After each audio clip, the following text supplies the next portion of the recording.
Will I look good with this on? Because it's really cold. Yes, it's okay. The wedding at Cana, there was Jesus and his mom and his mother, right, as guests. There's no mention of Saint Joseph as being present. Wedding at Cana. This is an added feature today. Now, in all likelihood, during the time of the wedding at Cana, Joseph must have been dead. That's what the theologians say, because if he were not dead, he would have been in the wedding. And remember, by the very word of Jesus, my time has not come. When the Blessed Mother was, you know what, they ran out of wine. But what caught my interest is, whose wedding was it? Whose wedding was it? The wedding of Cana. It's very interesting, and there's some solid proof to that. One, not really historian, but one Jewish scholar suggested St. John the Evangelist. But they disproved it, because the Jewish historians disproved that. And are you ready? Whose wedding this was? Remember, one of the 12 is Simon. He's not Simon Peter. This is the other Simon, the Canaanite.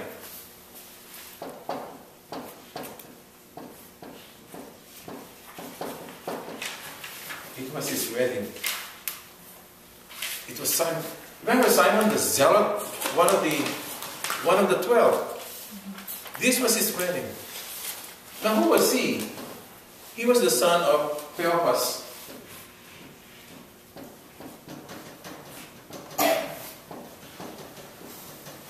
And you know who Cleopas was? The brother of St. Joseph.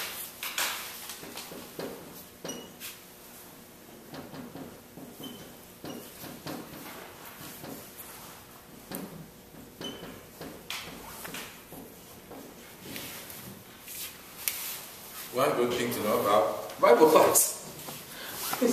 That was his wedding. I've never heard of this until I found it out in my readings. Simon the Zealot. Remember what the Zealot was? The rebel. He wanted to overthrow by force the Romans, because he wanted freedom for the Jews. But the wedding at Cana was his wedding. And the reason was given why Jesus went there. What's the relationship between Simon and Jesus? Cousin. Oh, no. Cousin. Yeah. Yeah, cousin. First cousin. Well, at least the foster father, right? What about John the Evangelist? What's the relationship between Jesus and John the Evangelist? Do you remember? Cousin. That's first cousin. Second cousin. First cousin. Yeah. Because the mother, remember John the Evangelist, John and James. No, John the Evangelist, not the Baptist. John the Evangelist was the son of Zebedee, the brother of James, remember? The sons of thunder. And who was the mother? Salome, who was the sister of the Blessed Mother. So John the Evangelist is also first cousin of Jesus. So you see how closely knit the family was. And essentially, this is his first cousin who was being married. That's why the Blessed Mother was so concerned. What's the relationship between him and the Blessed Mother? Nephew. He was the nephew of the Blessed Mother. And he was being married and they ran out of wine. So they had to do something, because that would be shameful to the guests.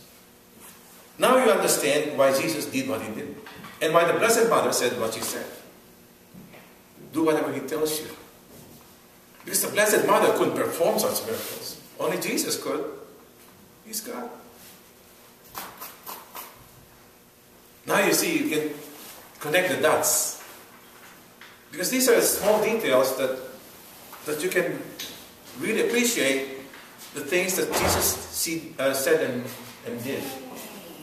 Hello, my friend. So, this interesting detail makes all sense. If I have my computer, I can tell you the name of the historians that gave us this information. Now, there's another story. It's not the end of the story here. This was the time, during the wedding, this was when Jesus invited Simon the Canaanite. Come, I want you to be with me. And you know what he did? He left his bride. He left his bride, according to this story. He left his bride, and as if Jesus was saying, it's better not to be married than married. I was perplexed by that detail. Very detailed. So that was what I read. He left it, so he never lived with his wife. He never lived with his wife. He just left her to become a follower of Jesus. And this is in line with the saying that, remember Andrew and Simon? Andrew and Simon, they were fixing their nets. And then they left. John and James the same way. Remember they were with their father Zebedee? What did they do? They just left him there on the boat. And then left and followed Jesus. Same thing with him. He was to be married, and he left his bride and followed Jesus. Very interesting information about the wedding at Cana. It was Simon the Canaanite. Makes sense, because he was living at Cana. He was the Canaanite. He was the one from there.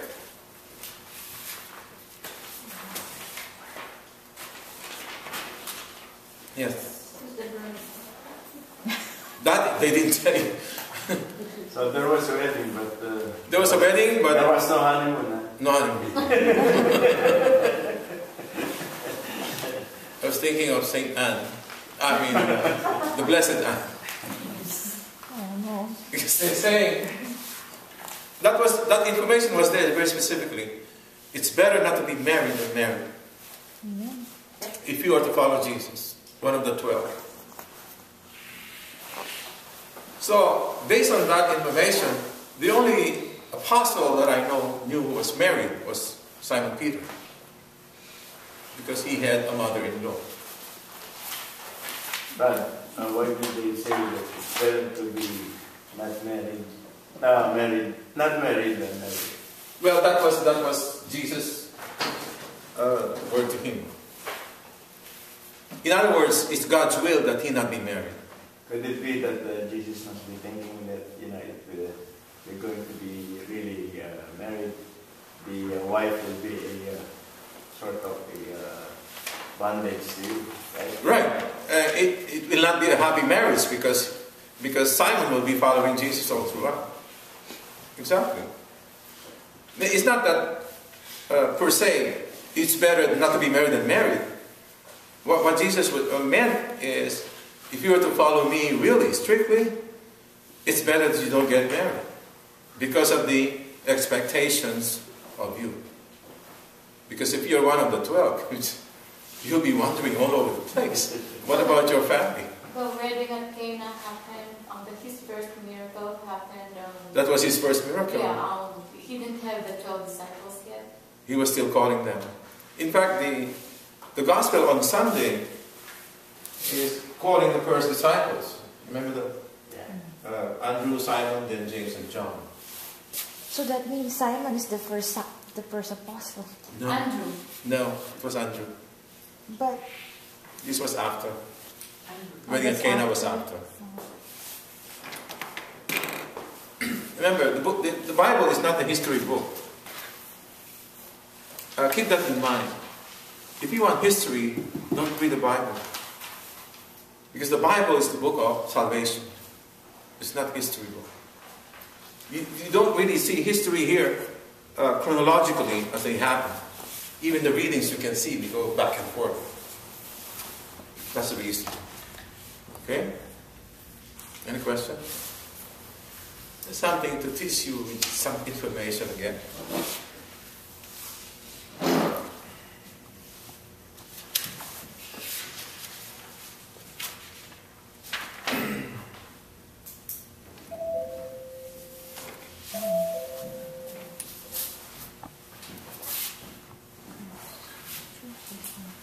Oh, there's another thing. Remember the gospel last Sunday, John chapter 1. The two disciples of John the Baptist. Now I have a name for you. I promised you last week. One was Andrew. Remember? Rabbi, he says. Rabbi, we want to see where you're staying. Remember that? Mm-hmm. Oh, I'm sure Alisa remembers. She was at 10 o'clock Mass yesterday. Yeah. That was at 11:30. Now, it was Andrew who approached Jesus. Rabbi, we want to see where you're staying. Oh, come and see, Jesus says. Those were his very words. Come and see. What did Jesus mean by that? What Jesus was saying is, you want to be part of my life? I'll share with you my life. That's what Andrew was actually saying. Now, do you know what time that happened? 10th hour. 10th hour. Do you know how they calculated the time? Before I do this. The 10th hour. The Jewish way of counting the hours. Up to this day, that's how they count the hours. The first hour is 6 a.m. So 6 a.m. is the first hour. So what time is the 10th hour? 4 p.m.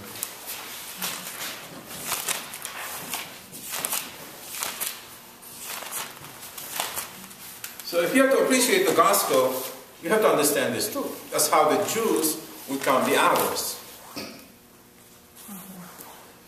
Not like us, when we start counting the hours at 12 midnight. So 12 a.m. is our first hour. Understand? To them, it's that.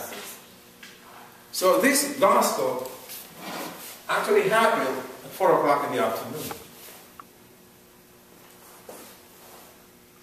It's good to know. So you can better appreciate it. Now, what is the significance of the 10th hour?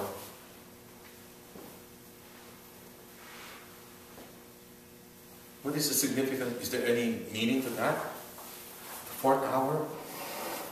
I mean, the 10th hour, which is 4 o'clock. I still don't understand why 6 a.m. would be the first hour. 4 p.m. Because they go by the sunrise and the sunset. I see, okay. Yeah. That's why, to this day, Sabbath begins at sundown of Friday. So It's not like 12 midnight or into Saturday. So 4 p.m. is 10th hour. Yeah, 4 p.m. is 10. Yeah. You said 4th hour. Why did I say 4? Because it's 4 p.m.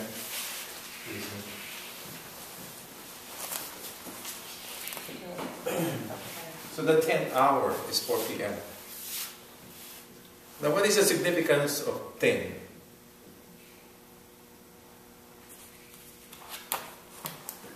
Tenth hour. It's already the next day.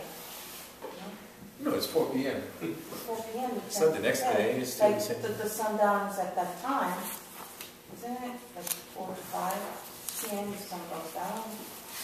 Because of the Jews, the religious Jews, they think sleeping time is like dead time. It's sleeping time. So that's why at night, they call it by the watch. There are 4 watches. Remember the 4 watches? 6 to 9, 9 to 12, 12 to 3, 3 to 6. 4 watches. Remember when Jesus walked on water? It was the 4th watch. That's why I said it was 4 o'clock in the morning. It's good to see Jesus walking on water at 4 a.m. I'm sleeping. But that's what he did. Now, the 10th hour, the significance of this is the 10 Commandments.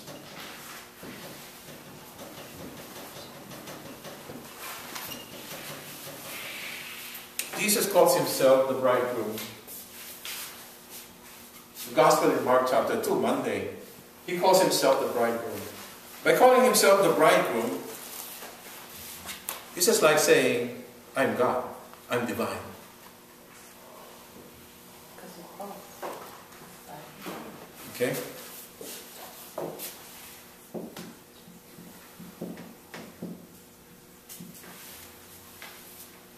By calling himself the bridegroom, Jesus is saying, I am God, I am divine. Really deep meaning. Now, it has something to do with this, which is the gospel yesterday. The Ten Commandments. Who gave us the Ten Commandments? God. Remember, Jesus and the Father are one and the same. So Jesus is the master of the law. He is also the giver of the law.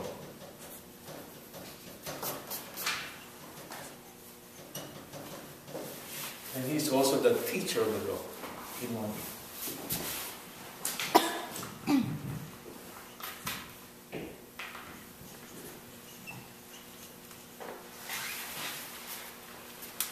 So not only is he the giver of the law, he is also the master of the law, he is also the teacher of the law. That's why it's called Rabbi by Andrew. Rabbi means teacher.